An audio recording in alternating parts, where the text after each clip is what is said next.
उनके प्रति विश्वास और शरणागति का त्याग मत करो। आप कुछ कर ही नहीं रहे हो, सब ठाकुर जी करेंगे, सब मंगल में बना देंगे।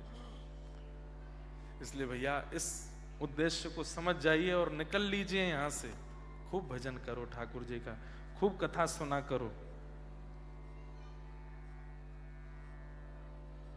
परसों हम कुछ वैष्णवों से मिले थे जो कि बालावट से आए, बालारट। अब आपकी गलती, आपने BALLAV लिखा है, तो बालावट, तो बालाराट। हाँ, व्रजधाम बालाराट से आए हैं। हमने इनको वचन दिया है कि अगली साल हम बालाराट आएंगे एक दिन के लिए। और शंकर जी, सुमित जी इतना अच्छा काम कर रहे हैं। ये लोग क्या करते हैं पता है? इनके पास आने वाले लोगों को, वैष्णवों को, ये उनकी तिथि का जन्मोत्सव बताते हैं कि आपकी तिथि से जन्म कब हुआ। उस तिथि के जन्मोत्सव पर भी कुछ मंगल कार्य किया करो। जैसे मेरा जन्मदिन है 7 अगस्त, लेकिन तिथि से मेरा जन्म है श्रावण कृष्ण नवमी। 2 पक्ष होते हैं हमारे यहाँ, कृष्ण पक्ष और शुक्ल पक्ष। ध्यान से सुनना। जब पूर्णिमा से चंद्रमा अमावस्या की ओर जाता है उसको कृष्ण पक्ष कहते हैं, और अमावस्या से जब चंद्रमा पूर्णिमा की ओर चलता है उन 15 दिनों को शुक्ल पक्ष कहते हैं। हम सब लोग शुक्ल कृष्ण पक्ष में ही जन्म लेते हैं। उसमें फिर तिथियां हैं, द्वितीया, तृतीया, चतुर्थी, पंचमी, षष्ठी, सप्तमी, अष्टमी, नवमी, दसवीं, एकादशी, द्वादशी, त्रयोदशी, चतुर्दशी और पूर्णिमा या फिर अमावस्या। व्यक्ति को अपनी तिथि से जन्मोत्सव मनाना चाहिए, उससे दीर्घायु होता है। तो क्या करे? डेज के जो जन्मोत्सव होते हैं आपके, जैसे आज है 6 जुलाई, 6 जुलाई है ना आज, 6 जुलाई को, अब आज जिसका जन्मदिन हो, संसारी लोगों को आज सबको पार्टी दे दे, सबसे विशेष ले ले, लेकिन तिथि वाले जन्मोत्सव पर अपने घर के ठाकुर जी का उत्सव करे। उस दिन ठाकुर जी को, आपकी भाषा में कहें तो ठाकुर जी को पार्टी दो, ठाकुर जी के लिए बढ़िया पकवान बनाओ, ठाकुर जी का, तो वो सबको तिथि बता। तिथि वैसे आप भी ढूंढ सकते हो, आप अपना डाल के गूगल पर चेक कर लो मेरे जन्मदिन पर और इस साल में कौन सी तिथि थी, तो तिथि निकल के आएगी। उस तिथि को याद रखना, उस तिथि पर अपना जन्मोत्सव मनाओ। और दूसरा आप लोग काम करते हैं कि सबको पितृ क्रिया सिखाते हैं। जो पूर्वज हमारे जा चुके हैं पृथ्वी से, श्राद्ध पक्षों में उन पितरों का तर्पण आदि कैसे करना चाहिए। एक बात कहूं, बुरा नहीं मानिएगा, विदेशों में, केवल ऑस्ट्रेलिया नहीं, विदेशों में मैं जहां भी गया हूं, लोग जो डिप्रेशन, उनके मुख पर जो ये उदासी सी छाई रहती, सबके नहीं, कई लोगों के। बच्चे नहीं सुनते, बच्चों का दिमाग बिल्कुल 10-12 साल तक तो कंट्रोल में रहते हैं, पर 16 के बाद यहाँ के बच्चे कंट्रोल नहीं रहते। हम भी घरों में जाते हैं तो माता पिता प्रणाम करो, ओके,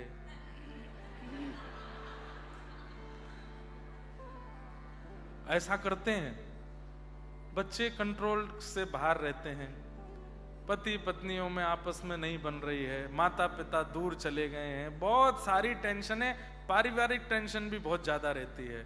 और इतना ज्यादा ये बच्चे, कई बार यहाँ पर जन्म होता है तो कई सारी बीमारियों से युक्त रहते हैं, और भी बहुत कुछ होता है।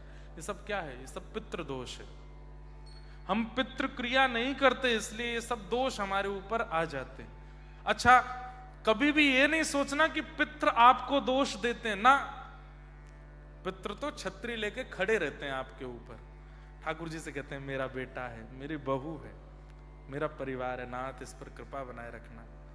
जब श्राद्ध आते हैं और श्राद्धों में उनकी तिथि आती है, और उस दिन जब हम कुछ भी उनके लिए नहीं करते, ब्राह्मण भोज नहीं कराते या कुछ भी, तब सब आपस में कहते हैं तुम तो इसके लिए छतरी लिए खड़े हो, कष्टों के, विपत्तियों के सारे बादलों को रोके खड़े हो कि इसके ऊपर कुछ ना आवे, और ये तो आपको याद तक नहीं करता, तुम्हारा श्राद्ध तर्पण तक नहीं करता।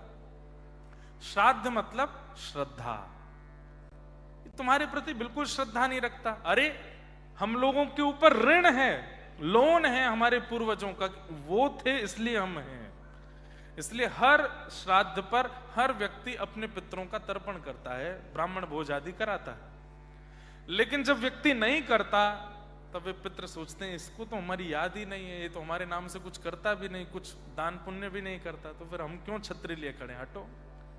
अपनी छतरी बंद करके चले जाते हैं। जितनी विपत्तियों से वे आपको बचा रहे थे, अब बचाने वाला कोई नहीं है, तो वो सब विपत्तियां आती हैं और उन्हीं विपत्तियों के कारण वो विपत्तियां विशेष रूप से बुद्धि और मन पर असर करती हैं और उसके कारण ये जो मनस्थिति परिस्थिति विदेशों में बन जाती है, बनने लगती है।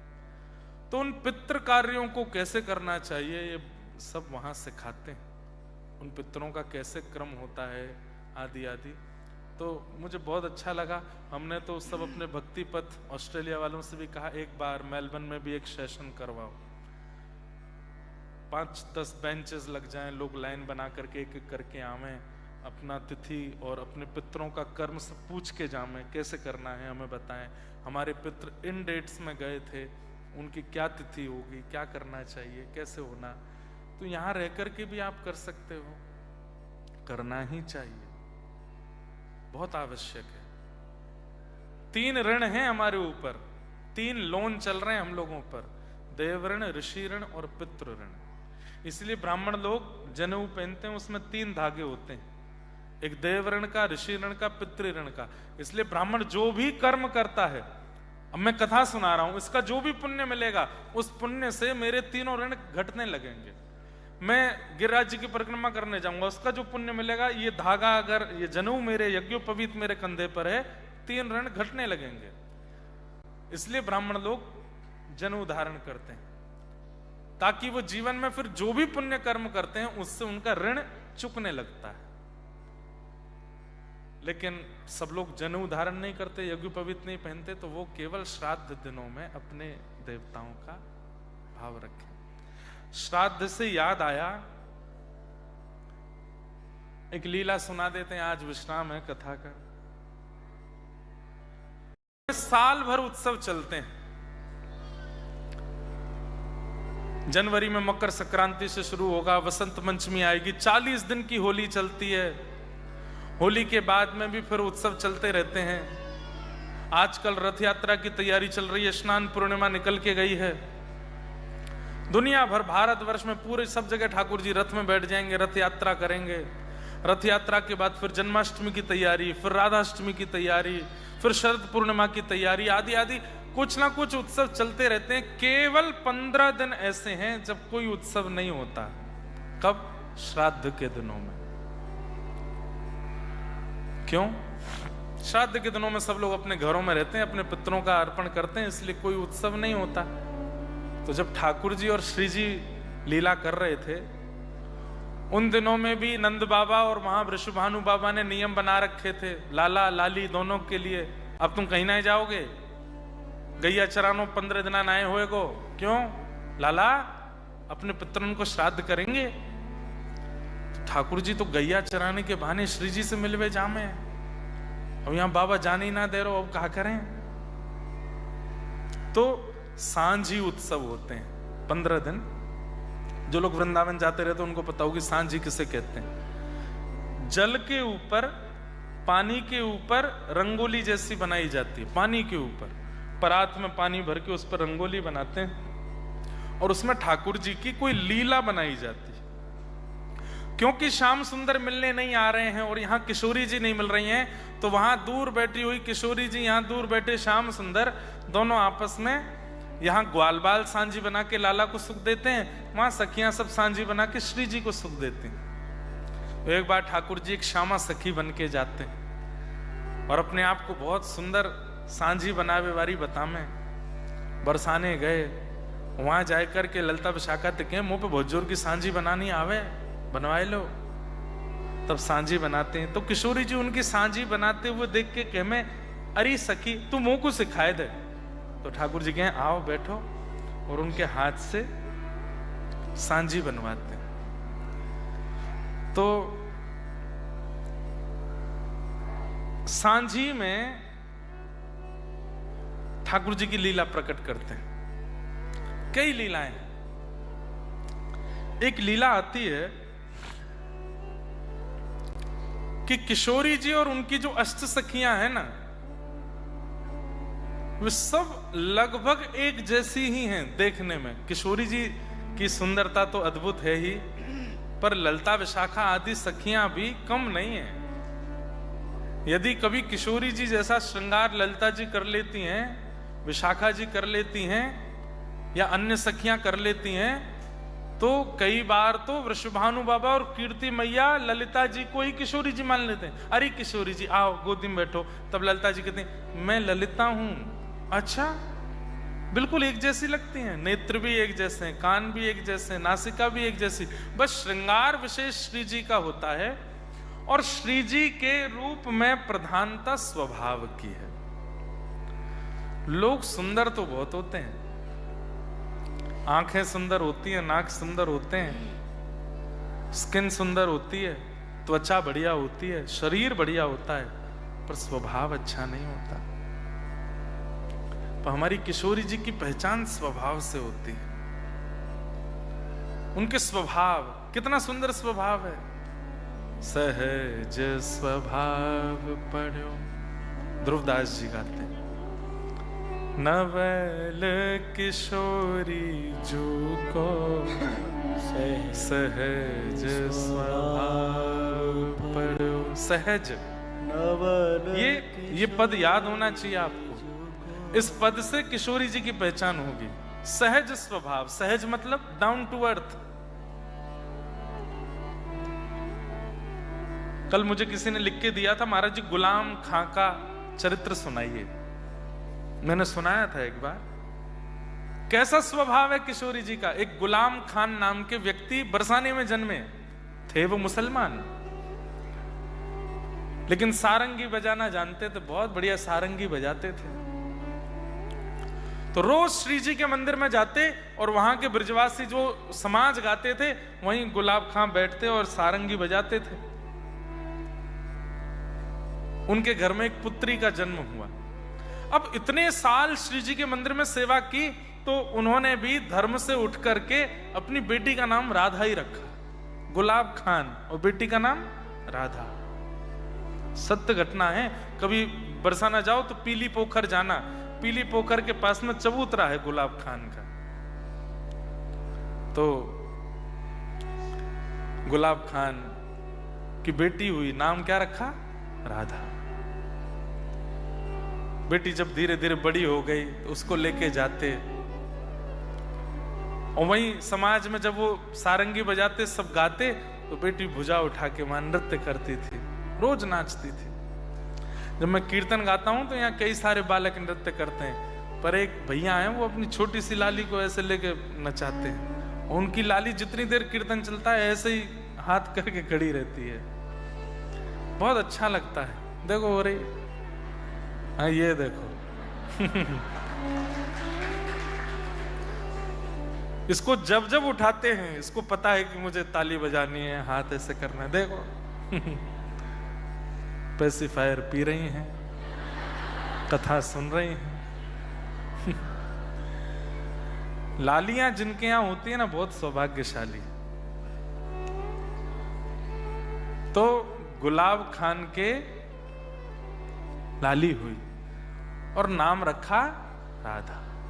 तो छोटी सी लाली को लेके जाते थे मंदिर में, श्री जी के मंदिर में सारंगी बजाते, वो नाचती, और उसको देख करके सब गुसाई जन हमारे बरसाने के सब कहते, अरे गुलाब तू रोज लाए कल लाली, देख ऐसी ठुमक ठुमक करके नृत्य करे पूरे मंदिर में, कैसी बढ़िया लगे। धीरे धीरे बड़ी हुई। अच्छा, एक घटना हुई थी कि जब इनके लाली हुई तो बालिका को जन्म देते ही इनकी पत्नी पधार गई थी। तो घर में कोई नहीं था, केवल एक बेटी और गुलाब खान। धीरे धीरे वो लाली बड़ी हुई। जब उम्र उसकी 18-19 वर्ष की हो गई तो फिर सब गुसाइयों कहते थे, गुलाब खान आके कोने में बैठ के सारंगी बजाते थे श्री जी के मंदिर में, समाज में। उन्हीं से कुछ प्रसाद मिलता, कभी दक्षिणा भी मिल जाती, उसी से घर चलता था उनका। सब गुसाई लोग बोले कि अरे गुलाब, अब लाली बड़ी है गई या को ब्याह कर दे। हाँ गुसाई जी करूंगा, बस लाडली जी कृपा करें, कर दूंगा। बोले अब कर दे, अब ठीक है उम्र है गई, अब कर दे। लेकिन गुलाब खां चाहते तो मैं ब्याह करना, लेकिन बस ये सोच के रुक जाते हैं कि ये चली गई तो मैं क्या करूंगा, फिर मैं कैसे रहूंगा। लेकिन कर्तव्य है हर पिता का, पुत्री का ब्याह तो करना पड़ता है। एक योग मौलवी जी का बेटा ढूंढ करके ब्याह कर दिया। विदा होकर के जब इनकी बेटी गई, गुलाब खान की जो स्थिति हुई है, अब सुनिएगा। व्यक्ति जब हंस करके कीर्तन करता है ना, जब प्रसन्न मुद्रा में कीर्तन करता है, तो ठाकुर जी केवल सुनते हैं। लेकिन व्यक्ति जब रोता है ना कीर्तन करते करते, कथा सुनते सुनते, नाम करते करते, तो ठाकुर जी बेचैन हो जाते हैं मिलने के लिए कि मैं जाऊं, ये रो क्यों रहा है। अरे भारत में आप सबके परिवार के लोग होंगे, कभी बात करते करते अगर रो जाते होंगे तो आप कहते होंगे ना, कल की फ्लाइट लेके आ रहे हैं हम, आप रो नहीं, हम आ जाते हैं आपके पास। ऐसे ही जब व्यक्ति कथा सुनता है, कीर्तन करता है या नाम जप करता है और रो जाता है ना, तो ठाकुर जी भी यही कहते हैं, कहाँ है गरुण जी मेरे, आओ जल्दी लेके चलो इसके पास, रो रहा है, इतना क्यों भावुक हो रहा है। तो गुलाब खान आज तक तो राधा राधा बोलते थे बेटी के नाम से, थे वो नमाजी, अपना नमाज आदि सब करते थे, लेकिन बेटी का नाम राधा है तो कभी राधा जल ले आओ, राधा भोजन ले आओ, राधा चलो चल रहे हैं मंदिर चलेंगे, ऐसे ऐसे बोलते थे। लेकिन अब तो राधा चली गई, अब रोते हैं उसकी याद में। राधा मेरी प्यारी राधा,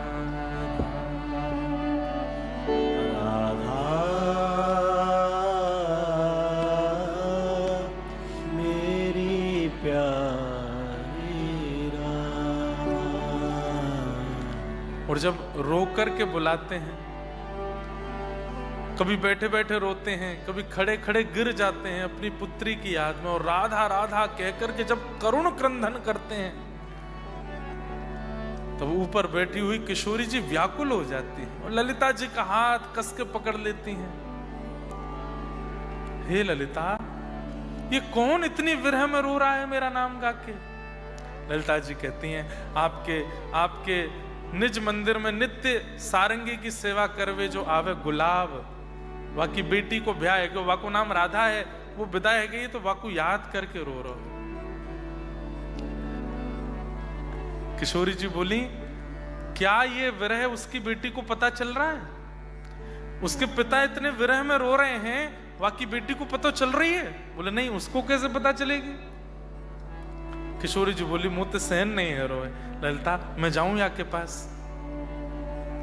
नहीं श्यामा जी, आप क्यों जाएंगे? ना मुझे सहन नहीं है रो, मैं जा रही हूं। और गुलाब की बेटी का रूप धारण करके किशोरी जी आ गई, और आकर के जैसे ही द्वार पर खड़ी हुई, अपनी पुत्री को देख करके दौड़ करके गुलाब ने हृदय से लगा लिया। अरे वो तो साक्षात स्वामिनी जी आई हैं, किशोरी जी आई हैं। अरे राधा, तू मुझको छोड़ के मत जावे, चल तू यहीं आ जा। मेरी मती मर गई, तेरो ब्याह कर दियो। मैंने यूं तो सोची ना कि मैं तेरे बगैर कैसे रहूंगो। वैसे लाली, तू भी मेरे बगैर तो रह ना पा रही ना? हाँ पिताजी, मैं भी नहीं रह पा रही। अब तू एक काम कर, यहीं रह जा, तू मेरे पास ही रह जा। मैं तेरे ससुराल में जाके कह दूंगा कि मोह ना करनो ब्याह, मेरी लाली तो मेरे पास रहेगी। तब किशोरी जी समझा रही हैं, पिताजी ऐसे अच्छा ना लगे, पूरे समाज में बात फैल जाएगी, कितनी गलत भावना है जाएगी। वैसे ही सब आपकी प्रजाति जाति के लोग आपसे नाराज रहे क्योंकि आप मंदिर में जाके सेवा करें। अब ये काम भी करोगे तो सब और नाराज रुष्ट रह जाएंगे, दुश्मनी बढ़ेगी। आप ऐसे मत करो लाली, मैं तो तेरे बगैर रह ना पाऊं, वाह को कहां निधान करूं, काऊ देना प्राण चले जाएंगे मेरे। तो श्री किशोरी जी बोली, पिताजी मैं आपको वचन देके जा रही हूं, जब थोड़ी थोड़ी याद आवे तब तो मैं एक सहेली हूं, लेकिन जब बहुत जोर की याद आवे ना तो भुजा उठा करके मेरा नाम बोलियो, राधा राधा राधा, मैं तुरंत आ जाऊंगी आपके पास। और ऐसा कहकर के किशोरी जी वहां से चली गई। अब गुलाब खान को जब थोड़ी बहुत याद आती तब तो सह लेते, लेकिन जब बहुत तीव्र याद आती, कभी अर्धरात्रि में आती, कभी दोपहर में आ जाती, तो बुलाते भुजा उठा करके, अरे लाली राधा, मुझको बहुत जोर से याद आ रही है, तू जल्दी आ जा। किशोरी जी मंदिर से दौड़ करके आती उनके पास, बुला रहे। इसलिए ध्रुवदास जी कह रहे हैं सहज स्वभाव। इतना सहज कौन होता है, इतना सरल कौन होता है? सहज स्वभाव पर नवल किशोरी जो को, सहज स्वभाव पर नवल किशोरी जो को, मृदुता दयालुता कृपालुता की राशि है। मृदुता दयालुता कृपालुता की राशि। एक दिन ललिता विशाखा जी बोली, हे श्यामा जी, ये रोज बुलावे आपको, आप रोज चली जा मैया के पास। किशोरी जी बोली, मोह को तो सुख मिले जावे में, मोह को कष्ट ना होवे। हे श्यामाजू, हमको तो पीड़ा हुए, आप बीच में चली जामे और यहाँ रास की भूमिका रहवे, कभी निकुंज में बैठे हैं, कभी कुंज में, श्री श्याम सुंदर आए हो में, और तभी ये गुलाब बुलावे, आप दौड़ के चली जामे। अब यहाँ को निधान करो, ऐसे रोज रोज नहीं जाओगी। तब किशोरी जी बोली, ठीक है। आज जब गुलाब ने बुलाया तो किशोरी जी गई और जाकर के बोली, पिताजी बहुत दिन है गए, आपने सारंगी नाए बजाई न एक बजा।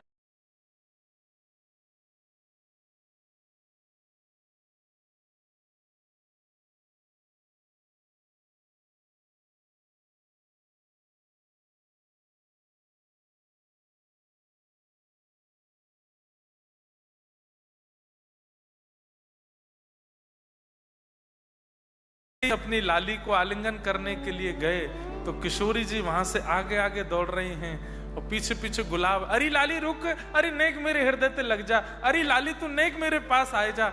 और ऐसा करते करते समय क्या हो रहा था, सुबह सुबह के 3:30-4 बज रहे थे। मंदिर में मंगला आरती होने वाली थी। श्री जी तो मंगला आरती के लिए जा रही हैं, पीछे पीछे गुलाब जा रहा है।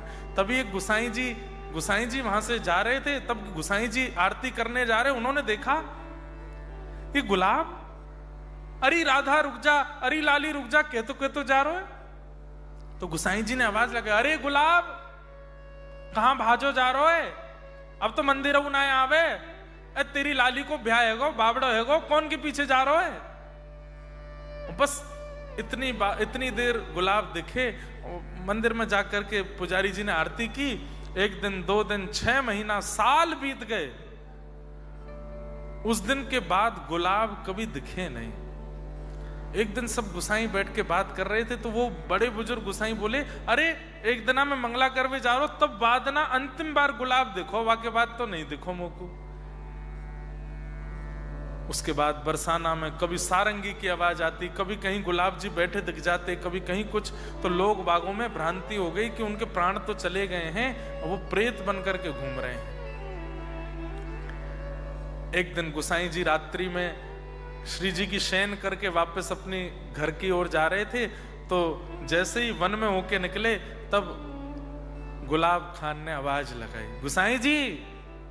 गुसाई जी ने पीछे देखी, कौन बोल रहा हो भैया, यहाँ दूर दूर तक कोई दिखाई ना दे रहा, कौन है।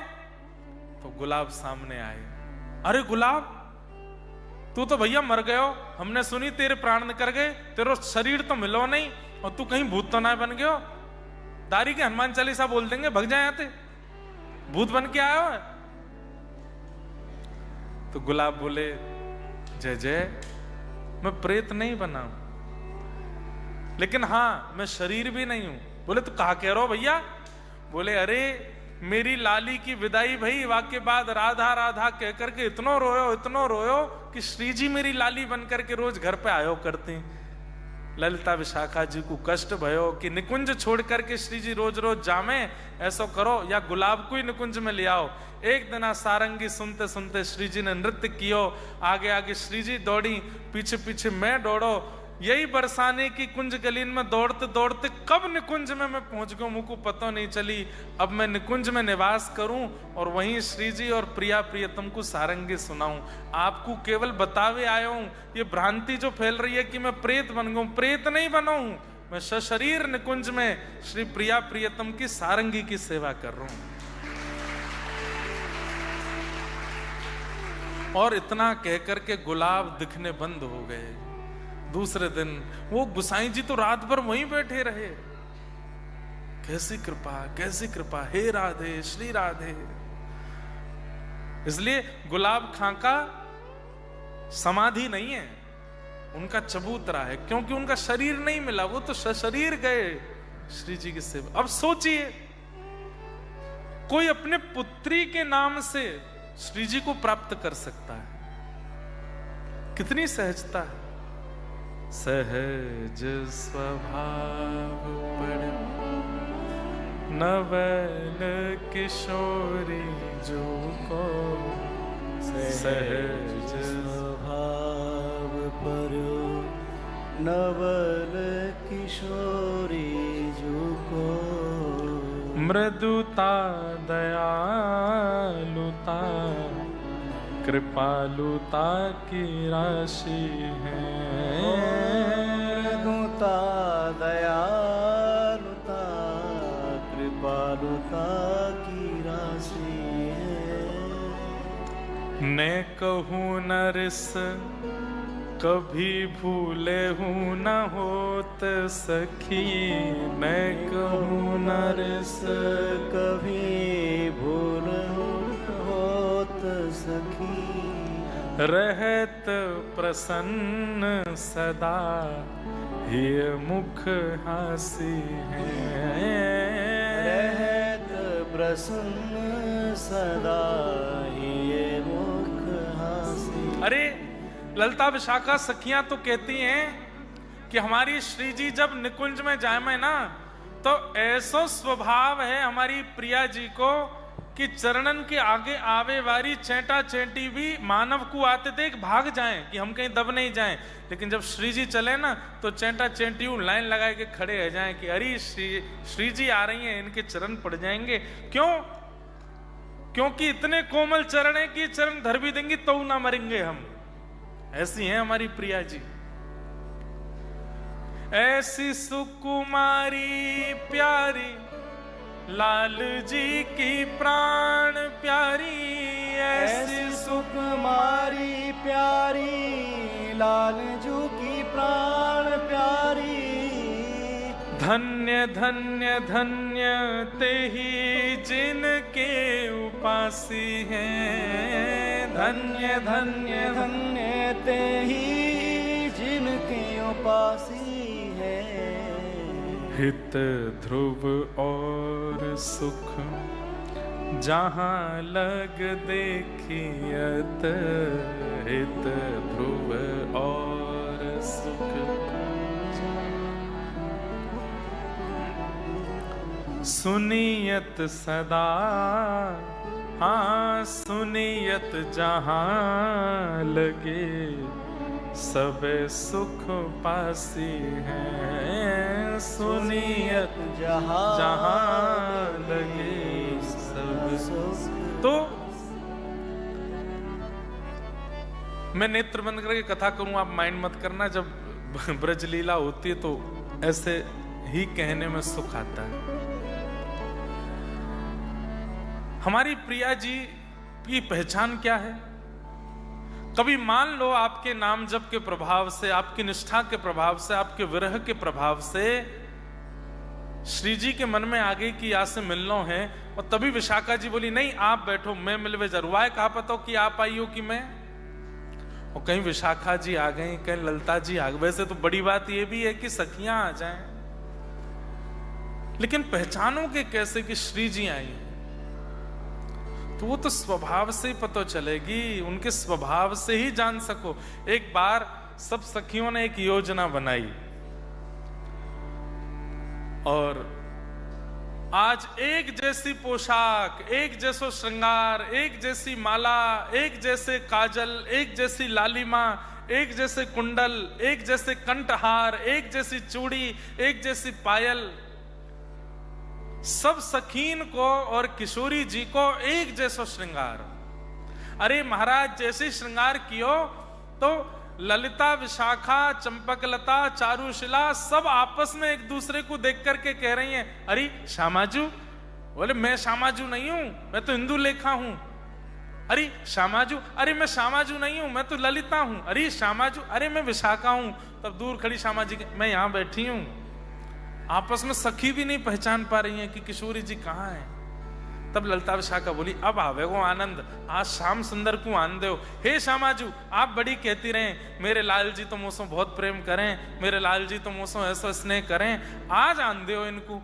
अगर हम 9 में से 8 तो सखी है, 9वीं किशोरी जी, 9 में से इनने पहचान लियो कि किशोरी जी कौन है, तो हम सदा के लिए नतमस्तक रहेंगी। जब जब श्याम सुंदर आएंगे तब तब सिर झुका के उनको स्वागत किया करेंगे। किशोरी जी बोली, मेरे श्याम सुंदर तो पहचान जाएंगे। ललिता जी बोली, आप पक्ष मत लो, आन दो, और जब आवेंगे तब हम देखेंगे। आहा, निकुंज में रास को समय भयो। बंधुओं, रास रोज होता है ठाकुर जी का, आज भी होता है, नित्य ठाकुर जी का विहार रास चलता ही रहता है। हमें दिखता नहीं क्योंकि दृष्टि नहीं वैसी। क्यों पड़े हैं इतने महात्मा वृंदावन में? क्या मिल रहा है वृंदावन में? अनुभव होता है उस रास का। इतनी भीड़ में, इतनी चकाचौंध में, इतनी ज्यादा अव्यवस्था वृंदावन में हो रही है, लेकिन अब भी महात्मा छोड़ते नहीं वृंदावन को। एक क्षण चरण भार नहीं रखते। क्या है उस वृंदावन में? वो अनुभव होता है रास का।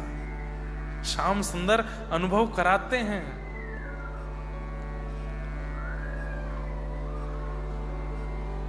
जैसे ही रास को समय भयो, ठाकुर जी निकुंज के भीतर जैसे ही पधारे, जैसे ही ठाकुर जी आए, श्री राधे वृषभानुभूप तनये, श्री कृष्ण पूर्णानने,